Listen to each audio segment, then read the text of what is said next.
Everything was finally going right. And that's exactly when you ruined it. Not because you wanted to.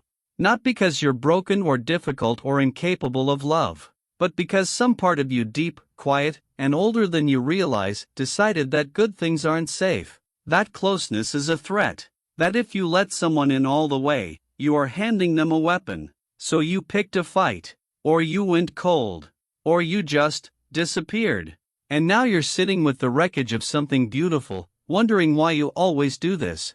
Why you can't just let yourself be loved without burning it down first. That's what this video is about. And if that opening hits something in your chest, keep watching. Because by the end of this, you're not going to just understand what you do. You're going to understand why. And that changes everything. Here's something most people never stop to consider. Pushing someone away isn't a personality flaw. It's not selfishness. It's not emotional immaturity. It is a protection system, one that was built for you, inside you, probably before you were even old enough to name your own feelings. And the cruel irony? It works perfectly. It protects you every single time.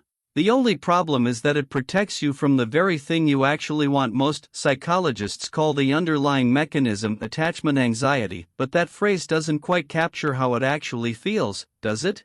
It doesn't capture the way your chest tightens when someone gets too close too fast.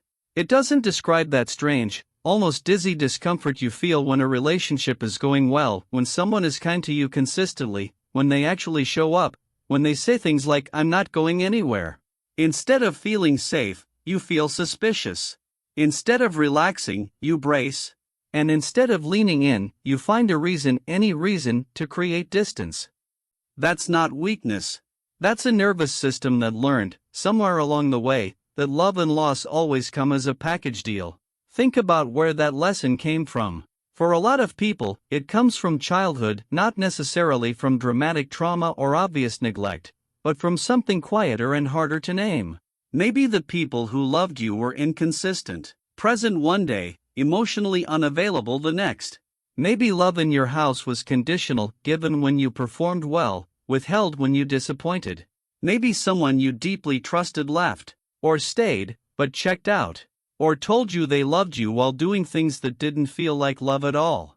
And your young brain, which is incredibly smart and incredibly literal, did exactly what it was supposed to do. It made a rule. The closer someone gets, the more it will hurt when they go. And since they always go, or change, or disappoint, or betray, the safest move is to never let them all the way in. To always keep one foot near the exit. To be the one who leaves first, before you can be left. Here's the thing most people don't realize, that rule doesn't expire. It doesn't update itself when your circumstances change. It doesn't notice when you're 34 instead of 7, when the person in front of you has actually earned your trust, when the relationship is genuinely good and stable and real. The rule just runs, quietly, in the background of every close relationship you've ever had. And the moment things start feeling too good, too real, too close, too vulnerable, the alarm goes off. And you start sabotaging without even fully realizing it. Sometimes the sabotage is obvious. You start a fight over something small. You pull back physically and emotionally. You become cold, distant, unreadable, a version of yourself that seems designed to push the other person away. And part of you watches this happen almost like you're outside your own body, knowing you're doing something destructive. Unable to stop it. But sometimes the sabotage is subtle. You get busy. You stop initiating. You find yourself suddenly noticing every flaw in the other person, things that didn't bother you before now feel unbearable, disqualifying. You start building a case against them in your head. You convince yourself the relationship isn't that great anyway, that you're better off alone, that you were getting too dependent, and so you pull back slowly, quietly, until there's enough distance that you can breathe again, until you feel safe again, and then you feel the loss. And the loneliness. And the familiar, exhausting cycle starts all over again. What makes this pattern so painful and so hard to break is that it feels completely rational while it's happening. When you're in the middle of pushing someone away, it doesn't feel like self-sabotage. It feels like clarity. Like you're finally seeing things clearly, protecting yourself, making a smart decision. The emotional brain is extraordinarily good at generating logical-sounding reasons for irrational behavior. So your mind will produce evidence, real evidence, sometimes, that the relationship is flawed, that the person is wrong for you, that distance is the wise choice. And maybe sometimes it is. But if this pattern keeps repeating, if every relationship reaches a certain depth and then collapses, if intimacy always eventually triggers retreat, then something else is going on. Something underneath the reasons. Something that has nothing to do with this particular person and everything to do with that old, still running rule your nervous system wrote when you were young and scared and trying to survive. There's a psychological concept called the window of tolerance. It describes the emotional zone where we can actually engage with life, where we feel neither overwhelmed nor completely shut down. For people with secure attachment, close relationships sit comfortably inside that window. Intimacy feels good. Vulnerability feels connecting rather than terrifying. But for people who grew up with inconsistent or painful early relationships, deep closeness sits outside that window. It feels like too much. Like threat. Like exposure. And the nervous system does what it always does with threat, it activates. Fight, flight, or freeze. In relationships, that usually looks like conflict, withdrawal, or emotional shutdown. This is not a character flaw. This is a nervous system response. And nervous system responses can be worked with, shifted, and eventually, slowly, with patience, rewired. So what does that actually look like in practice? The first thing, and it sounds almost too simple, is learning to name what's happening in real time.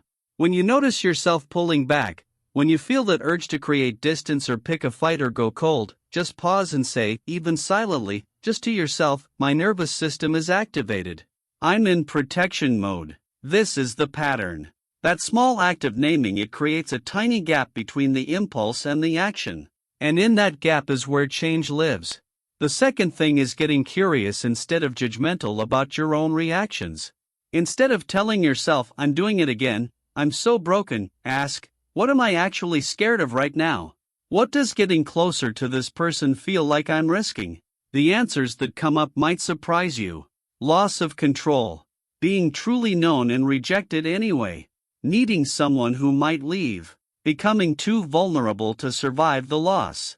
When you can see the fear underneath the behavior, it becomes much harder to mistake the protection response for a rational decision. The third thing, and this one is the hardest, is practicing staying. Not forcing yourself to be fully open all at once. Not ignoring your nervous system's signals.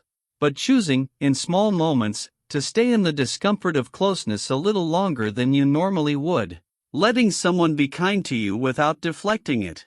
Receiving a compliment without immediately minimizing it. Staying in a conversation that's gotten vulnerable instead of changing the subject. These small acts of staying are genuinely therapeutic. They teach your nervous system, through direct experience, that closeness doesn't always lead to pain. And if this pattern runs deep, if you can trace it all the way back to childhood, if it's affected every significant relationship you've ever had, there is no shame in working through it with a therapist.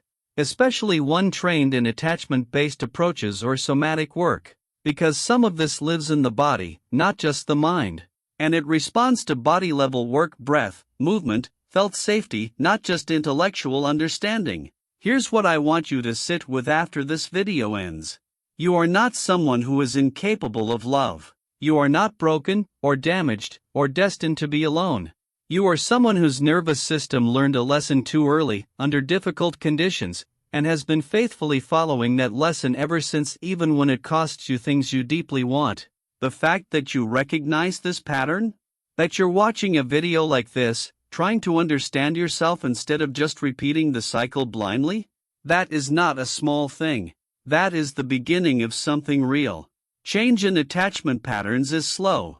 It doesn't happen because you understood one video or had one breakthrough conversation. It happens in accumulated moments of choosing differently, of staying when everything in you says run, of letting someone in a little further than feels comfortable. Of tolerating the vulnerability of being truly seen without immediately destroying the thing that sees you. You've spent a long time protecting yourself from love. Maybe it's time to try something that scares you more than losing people. Maybe it's time to try letting one stay. If this video hit something real for you, drop a brain in the comments.